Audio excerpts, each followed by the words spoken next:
Potem, ko so delegati na 19. kongresu Kitajske komunistične partije soglasno potrdili nov mandat kitajskemu voditelju Xi Jinpingu, je bil slednji že deležen čestitk številnih svetovnih voditeljev.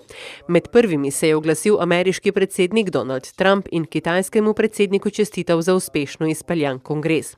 Upanje, da kongres pomeni nadaljevanje razvoja Kitajske, je izrazil tudi Dimitrij Medvedjev.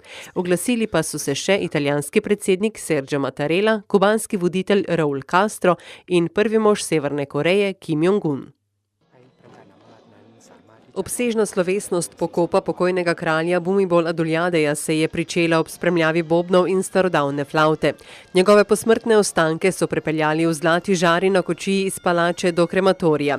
Visoki člani tajske kraljeve družine so hodili za žaro.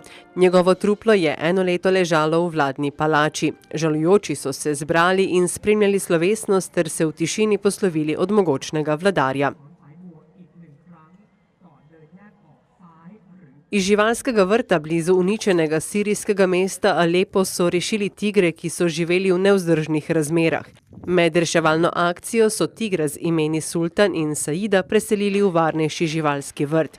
Tam bodo pod budnim očesom strokovnjakov poskušali premagati posttravmatične izkušnje. Reševalna misija je trajala skoraj 2 meseca, saj so morali tigre spraviti preko Turčije v Jordanijo in kasneje na Nizozemsko. Med to operacijo so sodelovale mednarodne varnostne sile vseh držav, preko katerih so tigre reševali, in ogromno število prostovoljcev. Na Havajih bodo začela veljati nova pravila in s tem povezane nove kazni. Tokrat bodo doletele vse pešce, ki se sprehajajo skozi mesto in gledajo v svoje telefone. Uporabniki mobilnih telefonov, ki hodijo po mestu, so namreč postali zelo moteči in ovirajo promet.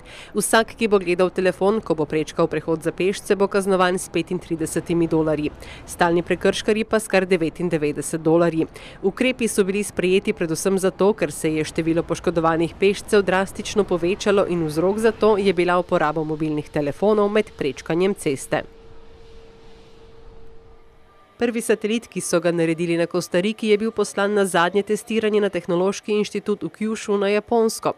Nanosatelit tehta približno 1 kilogram in bo poslan v vesolje z namenom, da spremlja podnebne spremembe, beleži podatke o rasti gozdov, okoljskih spremenljivkah in ogljikov v tropskih gozdovih Kostarike. Še ena nora zadeva polna adrenalina se je zgodila na našem planetu. Britanec je letel čez Johannesburg s stolom pritrjenim na 100 helijevih balonov. Tom Morgan je del skupine, ki se imenuje Avanturisti.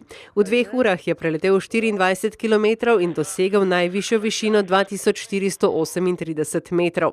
Občutke je opisal kot nepopisne, saj je letel na zelo poceni taborniškem stolu, pripetem na nekaj helijevih balonov. Bilo je vznemirljivo. In kje so danes meje človeške norosti ali zmožnosti? Konec srečen in vse dobro.